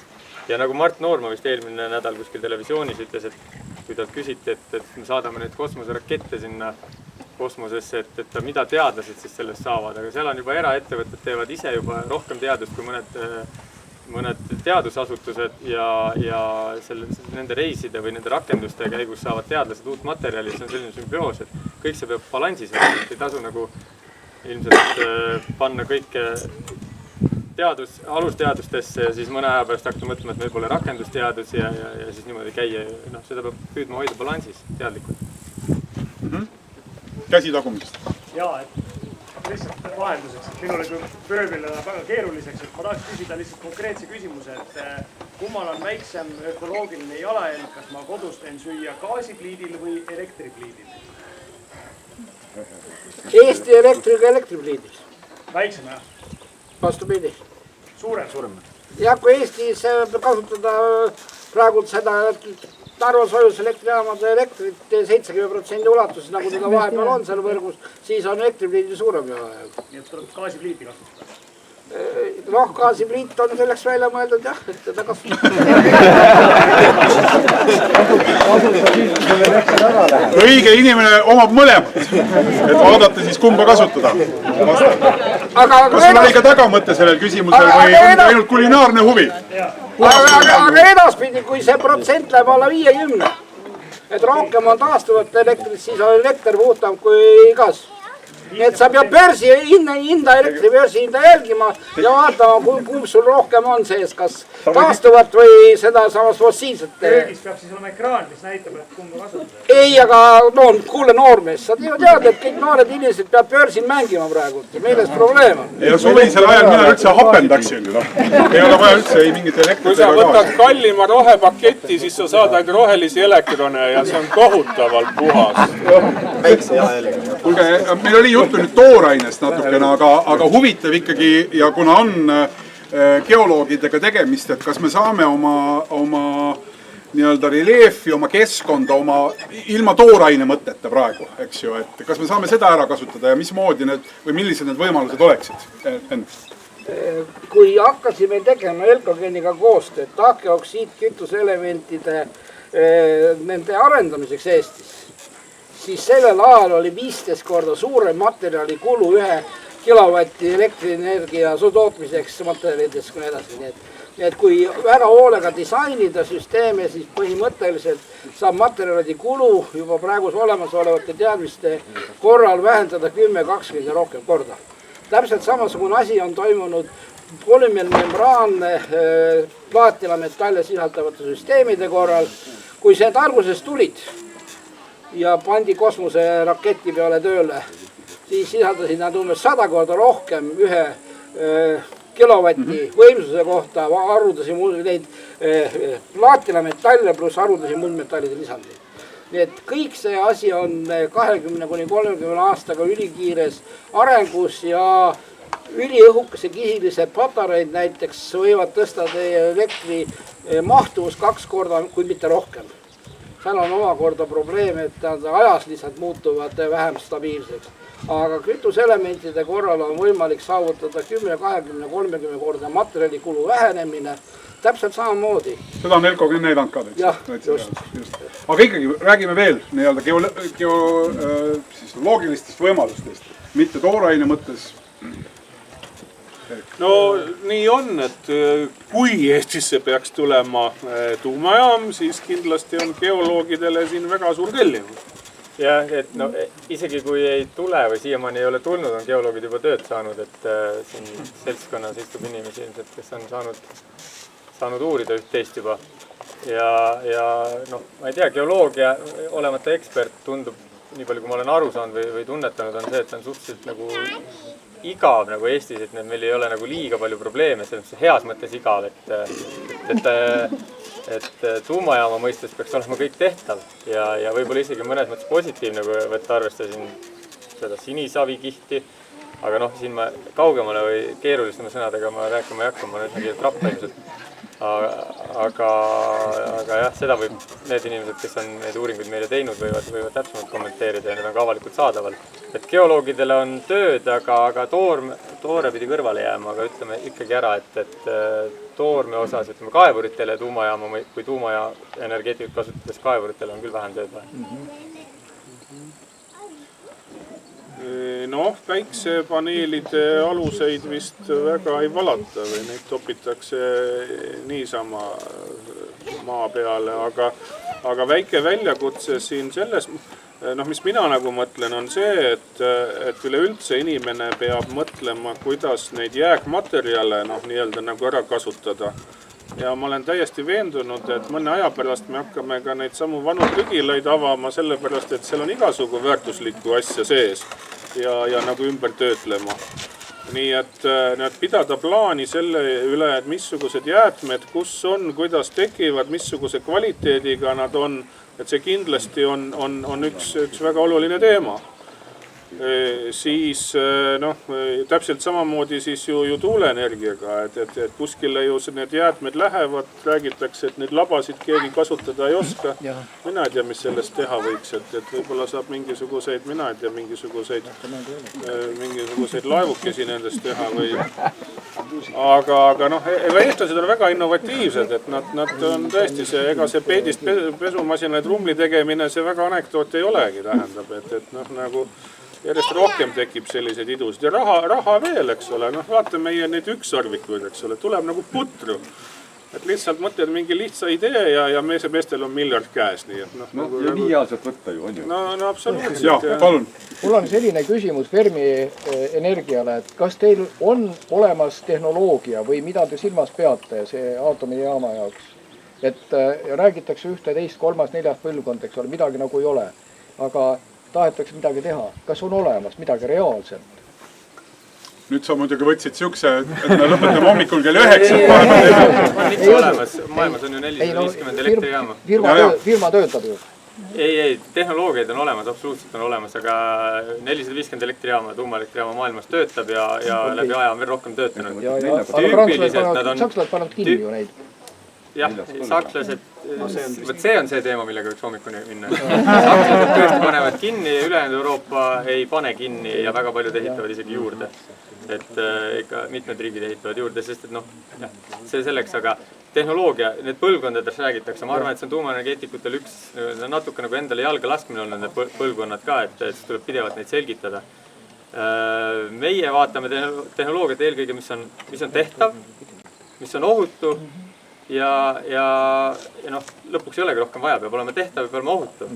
Me võime ju mõelda, ma ise töötasin doktorantuuris 4. põlvkonna tehnoloogiatega super asjad paberil, prototüüpreaktorid eksisteerivad, erinevaid neid 4. põlvkonna reaktoreid on siin-seal, erinevas astmes, et Venemaal töötavad naatriumijahutusega kõrgtemperatuursed gaasireaktorid on olemas, mis vastavad nendele kriteeriumitele, aga see 4. põlvkond on natuke laiem asi, see ei puuduta ainult reaktoritehnoloogiat, see puudutab tervet kütusetsüklit, ümbertöötlemist ja kõike seda, et mitte ainult reaktoritehnoloogiat, see ei ole olemas nagu 4.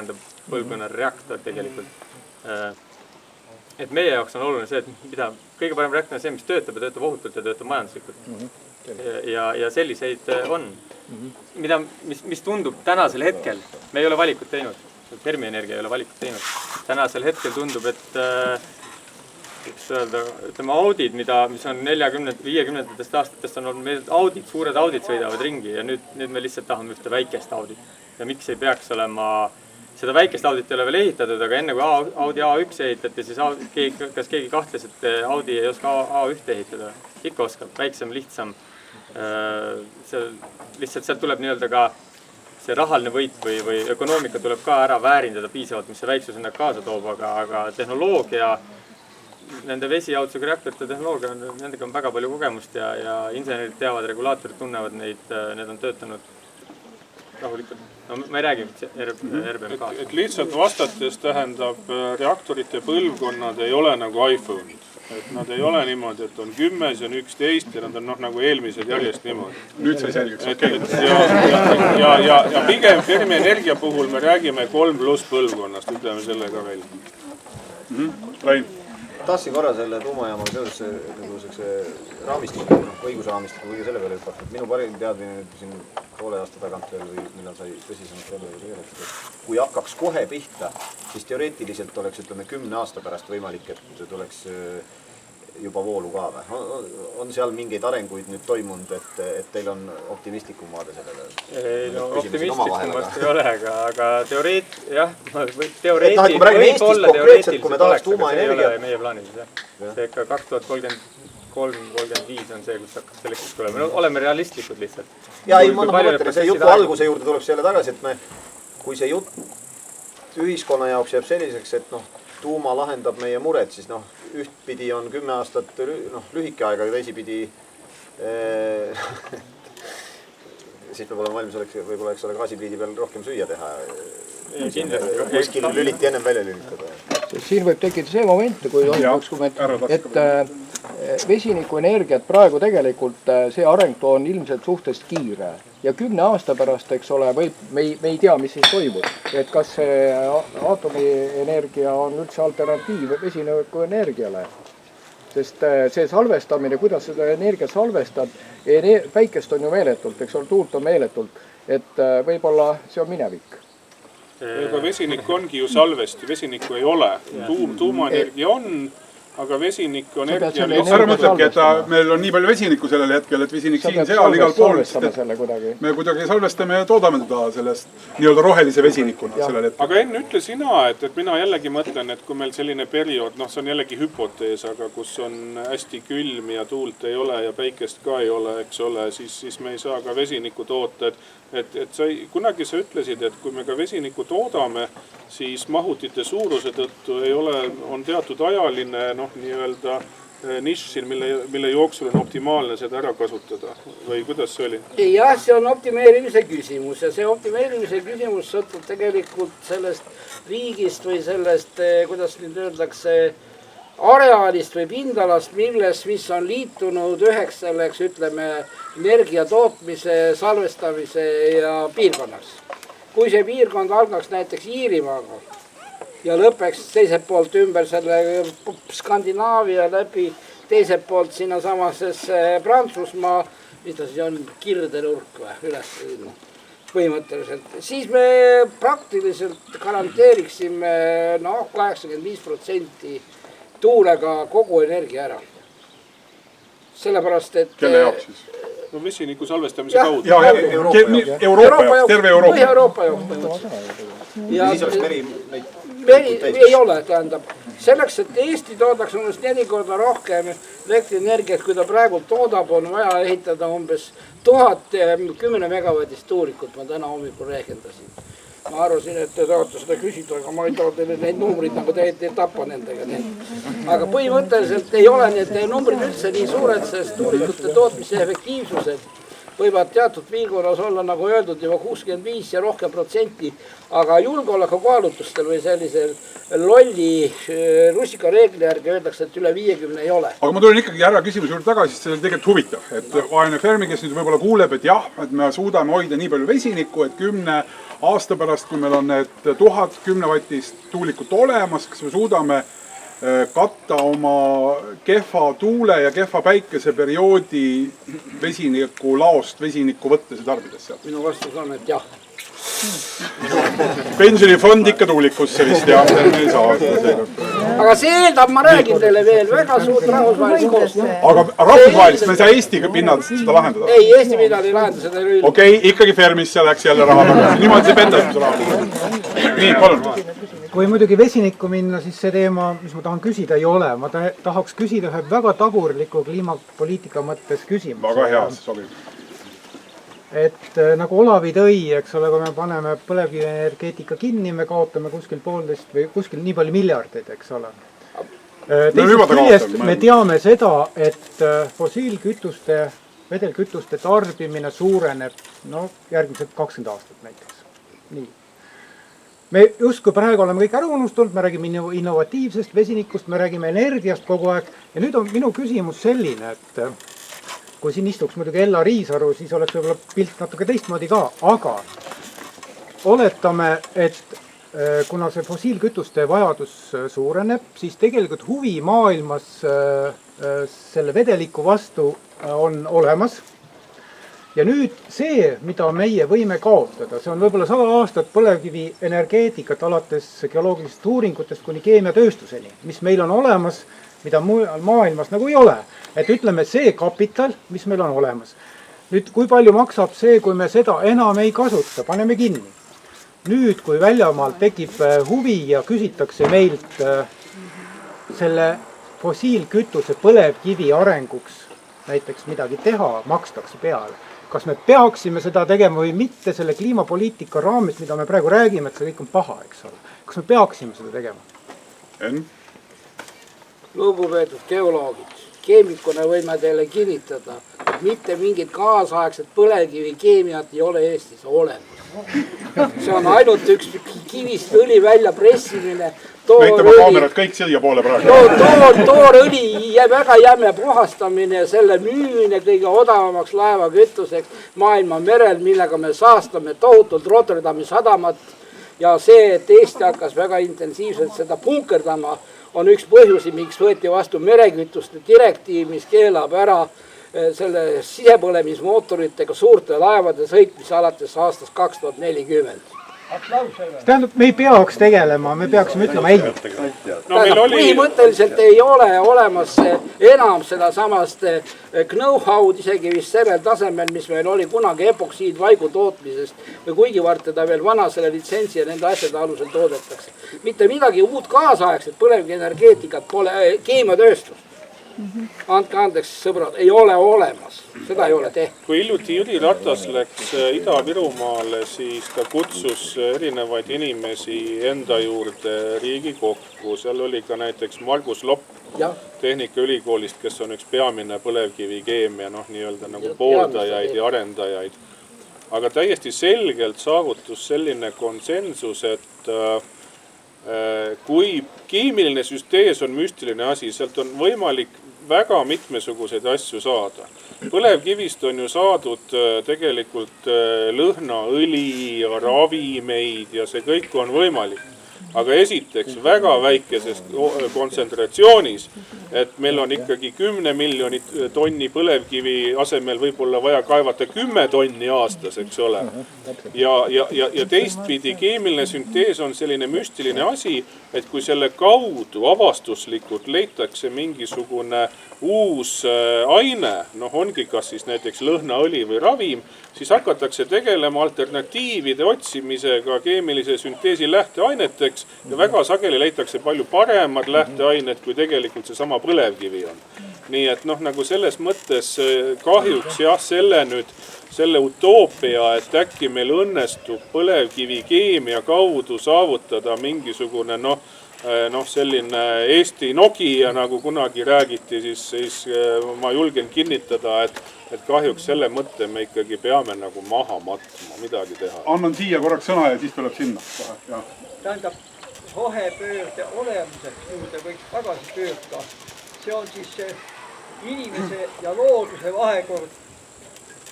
Kui me arvame loodust juba küllalt hästi tundvat, siis palju me sellest inimesest kui vaimsest olemusest teame.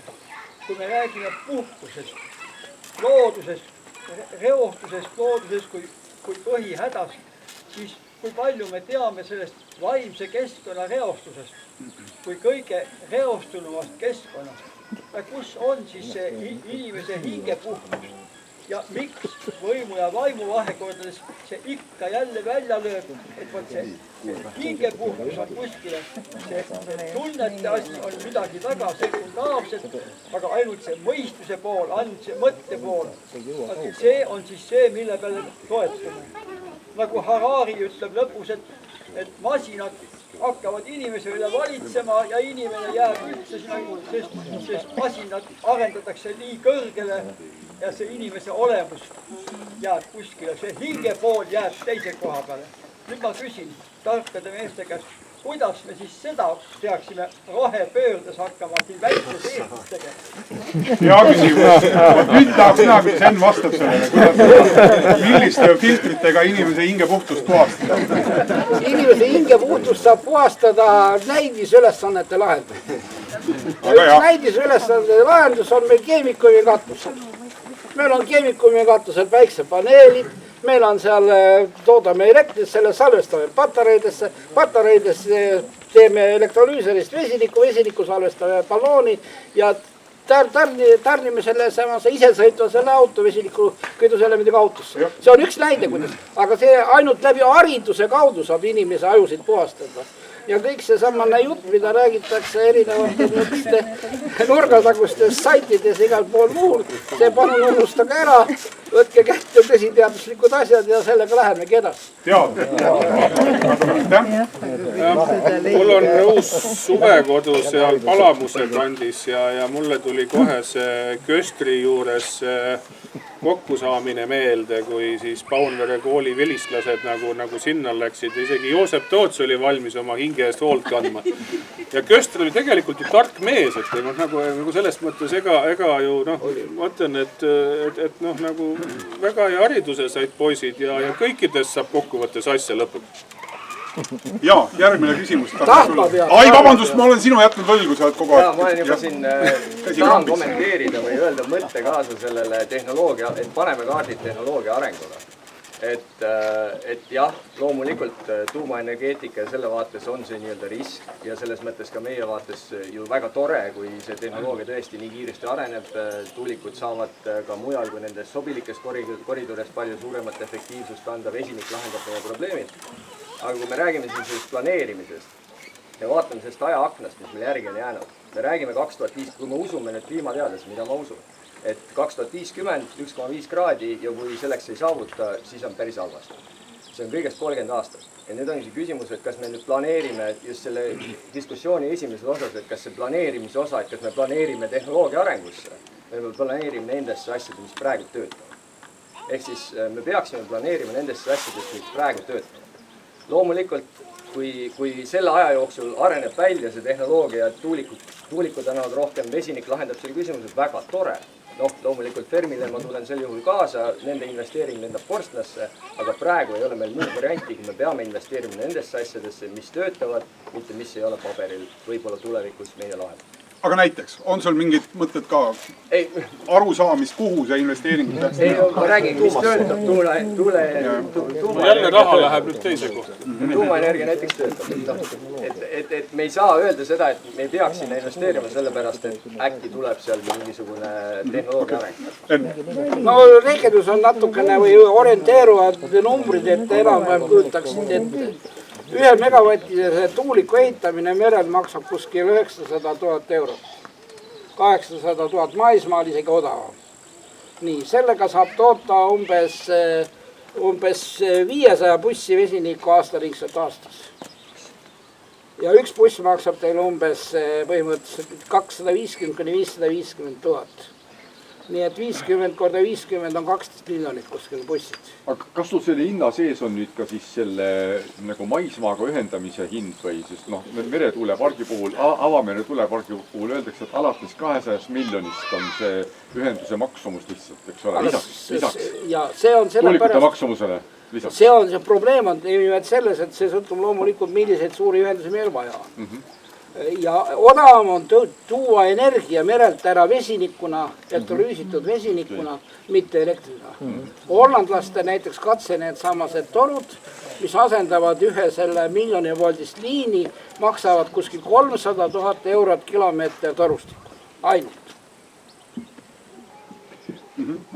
Siin oli enne veel üks küsimus. Ja ma paneks kokku, see Olavi alustas siin kunagi seda raha küsimust, et hulka raha on rauda pandud ja Eduard jätkas siit. Sinu käes on raha, ma tean juba. Võtame sinu käest raha. Okei, mul on käsi kipsis, küsi midagi. Ja siit küll edasi, eks ole, see jätkuküsimus, et kas siis arendaks seda põlevkivi keemiat sealt edasi. Vastus oli, eks ole, ei. See on palju kallim lõbu. Ja ma jõuan nüüd küsimuseni ka, eks ole. Et Eesti Energia ka täna ise on just nagu aru saanud, et ega põlevkiviga ei pruugi väga kaugele purjetada ja mõtleb seal aga ikkagi mõtleb, et kuidas see raud ära kasutada mõeldakse seal, et äkki hakkaks siis neid õlisid seal siis pürolüüsima millegist muust, eks ole. Räägitakse jäätmeplastist, räägitakse vanarehvist ja kuidas see tundub selles diskussiooni valguses rohepöörde? Kas see on rohepöörde? Taaskasutamine ja nii edasi. Kui me aktsepteerime, et materjali taaskasutamine on osa rohepöördest, siis see võib isegi tulla näiteks kõne alla. Ainukene häda on selles, et kindlasti ei tohi plasti põletada, nagu me seda praegu teeme. See plast peaks ära sorteerima. Ma räägin pürolüüsist praegu. Pürolüüsist räägin.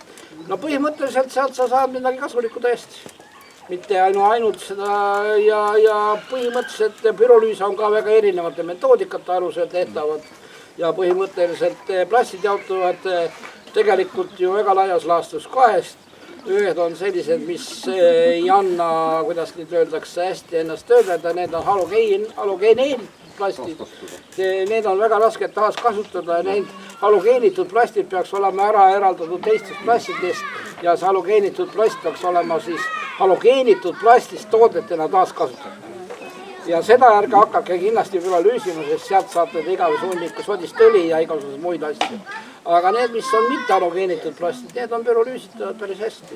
Ja nendest saab isegi seda samas suurepärast süsinikku, mida veel kondensaatorites vaja läheb. Olev. Jah, ma tuleks nagu uuesti nagu tagasi jalgadega maa peale, et noh, tegelikult tore on ju aretada siin mõtet, et kuidas me võiksime edasi minna tulevikus ja mis on parem, mis on halvem või mis on nagu mõistlikum. Aga vaadake, meil on, poliitikud on teinud toreda otsuse, et 25. aastal me desünkroniseerime Venemaa energiasüsteemist ära. Ja mul on kuri kahtlus, ma ütleks niimoodi, et mul on kuri kahtlus, et venelased teevad seda veel enne, äkki. Hoiaks jumal selle eest. Ja just, aga mul on kuri kahtlus, et see võib juhtuda. Ja nüüd on vaja meil lahendada tegelikult probleeme, kuidas täna on aasta 21. Kuidas lähema paari aasta jooksul suurendada meie elektrienergia tootmist selles turupiirkonnas, kus me oleme, vähemalt 25-30%. See on umbes see maht, mida me Venemaalt sisse saame. Me peame seda tegema, sest vastasel juhul tõepoolest tulevad gaasiliidid, meil ei ole mõtet arutada väga keerukaid asju, kas tuumaenergeetika, päike, meil ei olegi üldse mitte midagi. Me tõmbame käima generaatorid, põmm, me sellega tekitame tohutu suure koormuse täiendava CO2 koguse, sest generaatorid töötavad teadagi mille pealt, eks ole. Kust õli saame? Ja ei ole mingit vesinikenergeetikat ega midagi. Meil tuleb lähema paari aasta jooksul lahendada küsimus, kuidas suurendada meie elektrienergia toodangut 25-30%. Kui me seda ei suuda, seda. Rainil on vastus olemas, ka tal näpp püsti juba. Ja ma tean, vesilik tuleb kuskilt, aga ma tean. Võib see 25-30 võib-olla ei ole piisav, kui sa mõtled kogu seda notku, eks ole, sest et britid siin teatasid sellest kaablist Norras, hollandlased on ka juba seal ja kõik see, mis praegu siin piirkonnas on, läheb ikka sinna, kus väga ahnelt sa olid tagasi, ja see desünkroniseerimine on huvitav asi, et see Vene kaart on seal oluline, aga ma ei tea, katse jäeti ära põhjendades sellega, et äkki me ärritame venelasi just nagu siis, kui me katse teeme, saaksid venelased teada, et me planeerime lahkuda. Ei, aga Venemaa on juba õieti ära teinud. Mulle tundub, et katse jäeti ära, kuna ei ole valmisolekut täna seda ise püsti hoida. Aga kas see üldse, nii palju kui mulle, kas see on nii-öelda ametlikult öeldakse ette, et see... Ei, ametlikult härra Veskimägi... Otsus on tehtud, jah, seda küll, aga ega seda katset ei... Ei, ametlikult härra Veskimägi ütles, et me ei teinud katset sellepärast, et mitte venelasi ärritada. See oli see, mis ajalehte läks nii-öelda pressiteatena, aga... No viimases intervjuus mitte väga kaua aega tagasi ütles härra Veskimägi, et nad arvutasid, said kokku võrguoperaatoritega, arvutasid mudelarvutustega laua peal ja mõtlesid, et ei ole mõistlik katset teha. Ei mängi välja. Ja ilmselt ei tehta ja nad ütlesid, et nende plaanid on sellised, et 24. aasta lõpuks on neil selleks aastaks, mille lõpus me peame siis eralduma, on neil kõik plaanid tehtud, liinid püsti ja sünkroonkompensaatorid. Aga venelastel on see juba tehtud, venelased on oma liinid juba püsti pannud. Mina kardan täpselt sama asja. Tõmbavad rubriiniku välja näiteks homme. Rääkides sellest, et õigeks päevaks on valmis, kas see on nüüd skepsitsism, ega inimene oma loomuse vastu ei saa, et ma kardan, et Euroopas tekib ka palju riike, kes lõpuks see plaan on selline, et küll me 2050. 49. 31. detsember saamegi noh, see nagu tudengi efekt, noh, et teeme rohepöörde, küll me lõpuks valmis saame. Ega 25. või ütleme sellest post-desünkroniseerimise ajast rääkides, ega meil ongi vaja võimsust ja võimsus on Narvas olemas tegelikult ju. Ja see, me saame need põhimõtteliselt käima panna ja rahvas hoiab seda ju. Aga, eks ole. Mis aga? Aga ongi see selles, et nad lähevad käima, tehniliselt ei ole mingit probleemi. Ja mis on reaalsus on see, et kui nad käima lähevad, siis liidetakse sinna CO2 hind juurde, mis praegu on 50, selleks aastaks ta võib olla juba 80, 100. Liida see oma kulu ka juurde. Meie elektri oma hind hakkab maksma 120. Ehk siis vaatame, mis see jaehind see teeb. Aga rohepöördest oleme ikka kaugel sel hetkel. Seda kaugemal selle hetkel. Absoluutselt. No just nimelt, põhimõtteliselt on võimalik ka vahelduvoolu sagedust hoida alalisvooru kasutades. Sellised meetodid on olemas. Sellised meetodid on täitsa olemas, need nõuavad loomulikult täiendavat elektrienergia kulu, aga sageduse hoidmine läbi alalisvooru süsteemid on täitsa võimalik. Ainult, et see läheb väga kalliks meil maksma. Aga tegelikult on, ei taha rahvast nii väga hirmutada. Ma tahan teile seda öelda, et seesama meie naaber on seotud väga majanduslikult Euroopa suurvõimudega. Ja nii kaua, kuni me Euroopa suurvõimudega normaalselt läbi saame ja nii kaua, kuni ei ole Euroopa Liit kaheks läinud, Ida-Euroopa endiselt need postsotsialistlikud riigid ja arenenud Euroopa Liidu riigid, kui me ikka veel seal 25. aastal koos oleme, siis ei juhtu meiega tegelikult suurt mitte midagi. Aga ei lülita see Venemaa enne tähtaegselt seda desünkroniseerimist kindlasti välja. Soovid nad müüa gaasi, naftat, kõike muid ja ajada Lääne-Euroopaga äri. Nendel on vaja tegelikult tohutult suuri investeeringuid kaasaegse tehnoloogiaga gaasi ja nafta ammutamise tehastesse, pluss veel põhimõtteliselt metallurgia tehaste moderniseerimisse, mis on maailma kõige saastatud punkt üldse maakeras. Norilsk on SO2 vääveldioksiidi, vääveldioksiidi ja lämmastikoksiidide segupoolest absoluutselt 3 korda saastatum kui ükskõik mingine Hiina kõige saastatum linn. Ja selleks, et seal inimesed edasi saaksid töötada, sest seal ümbrus on juba nii ära saastatud, et seal vast hakatakse sunniviisiliselt inimesi Norilski tehastesse tööle vedama. Sest sinna keegi normaalne inimene ei lähe.